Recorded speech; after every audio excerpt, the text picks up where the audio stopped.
In this video, we will show you how to do a fading light effect.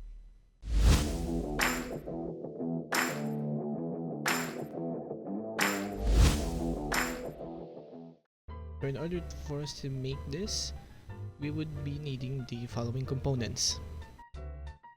One LED light, one resistor, and two different cables. In future videos, I will not be mentioning both the Arduino Uno and the breadboard because it is essential and very common sense for us to have those when making Arduino related projects. So when setting up, this is very similar and very identical to AP1 by attaching the negative wire onto the negative pin on the LED, and for the positive, attach the resistor, and then at the other end, connecting the analog wire pin. Now then, onto the Arduino IDE. So basically, the first step when setting up the code will be the same as on the project 1 of just simply blinking the light when you would declare the variable for our Arduino pin and then you'll just use the setup. Because we want our light to slowly fade in, fade out on its brightness, so we would need to do is to make for loop. So basically there will be two functions, one for it to fade in, one for it to fade out.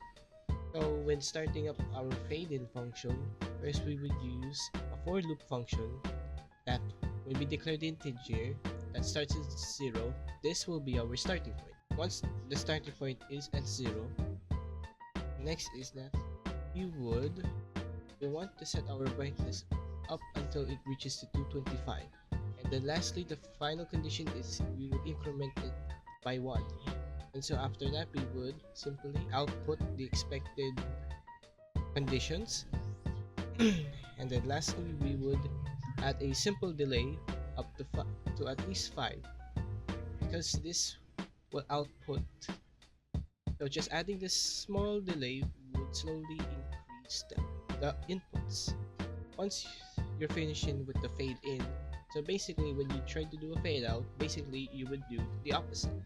So the starting point would be at 225, and then the second condition would be that from 225 you reach it to 0, and then you would decrement it by decreasing the values of 1. Then begin outputting the code of the condition of our for loop, and then adding another small delay to 5. So after that's done, you would get the expected output.